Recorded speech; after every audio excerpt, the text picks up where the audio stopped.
Here's a mind-blowing fact. 1997 happened over 20 years ago. Are you feeling old yet? Let me set the scene for you. In 1997, the film Titanic had just released, and Whitney Houston's My Heart Will Go On was annoyingly ringing in the ear of everybody and their mom. The Teletubbies hit the scene hard, and the very first Harry Potter book was just released. 1997 also marks the birth year of one of our favorite sneakers, the Nike Air Max 97. 2 years earlier, Nike released the Air Max 95, with the intention of shifting the then basketball sneaker-dominated market back to performance running shoes. The Air Max 95 was a unique approach to runner cushioning by being the first ever shoe to feature the visible air unit in the forefoot. It was also the first Air Max model to have a black midsole. The shoe became a sensation in Japan and Europe. Nike couldn't keep up with the demand. Perhaps that's one of the reasons why the Air Max 96 is so unpopular. All the promotion and advertisement for the 96 was drowned out by the wild success of its predecessor. By the time 1997 rolled around, both Sergio Lozano and Tinker Hatfield had left the Air Max series to focus on other Nike flagship designs. The man they left in charge of our beloved Air Max line was the highly talented, young, ex-Reebok employee, Christian Tresser. In the book, Lee Silver, A History of the Air Max 97, Tresser talks about the pressure he was under to deliver a seminal design for Nike. When the 97 arrived on my desk, it had already been through 2 designers before me. The message I was given was, "This shoe is going to make your career. Don't blow it." Ever since the debut of the Air Max 1, Nike's legendary line had raised expectations in more ways than one. They had brought the runners category to brand new heights. Rather than sitting on retail shelves as niche purchases, running shoes were absorbed by the general public. Nike's marketing showed the world that their shoes were never just shoes. They were what legends wore. Runners wore them, but celebrities wore them too. Every time Nike released an Air Max, it was remarkable. But they also put a feverish note of anticipation on every release. Nike designers weren't just expected to release innovative runners, they were expected to outdo their own efforts on a consistent and unending basis.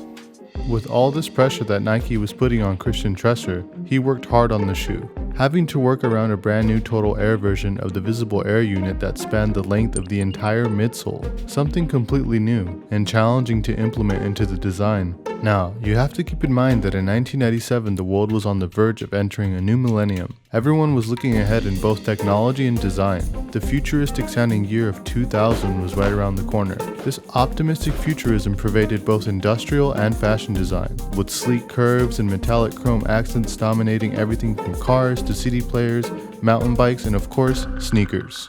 Christian Tresser took all these influences and used them as inspiration. Tresser's genius allowed him to combine the futuristic elements with things in nature, like the ripple of waves on a pond or a raindrop. When you look at the Air Max 97, the design flows from a seamless yet powerful motion of water. A nod to silver bullet trains inspires its beloved metallic finish and conjures up imagery of the future and the past. All of this created a remarkable shoe that resonated with everyone from rappers like Big Pun and everyone's favorite Spice Girl, Mel C. The Nike Air Max 97 was groundbreaking in many ways. It was the first Nike Air Max to be fully foamless. It was the first Nike, maybe first sneaker ever to feature the hidden lace-up system. And just like today, it came at a premium price. The Air Max 97 cost more than its predecessors by a substantial margin, marking the first time that an Air Max had changed prices between models. It may not sound like much, but that is the equivalent of $225 in 2019, a price that we still believe is above the average cost of most sneakers. Would you pay $225 for sneakers? Leave a comment below. The release of the Air Max 97 couldn't have been more timely.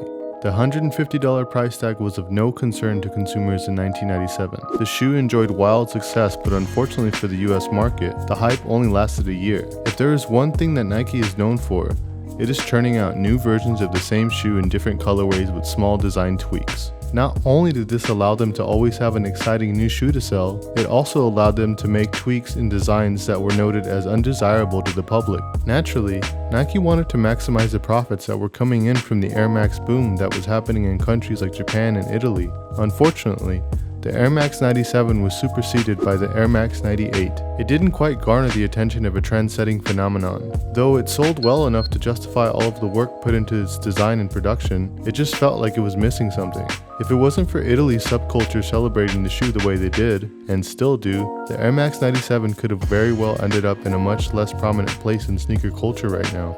Luckily, like all old Nike favorites, it has found its way back to the shelves in different variations. Thanks to the constant retroing of classics, we can now look forward to new and improved versions of the Air Max 97. Thanks to the amazing colorways of the shoe, the Nike Air Max 97 has been rekindled as a favorite among sneakerheads today.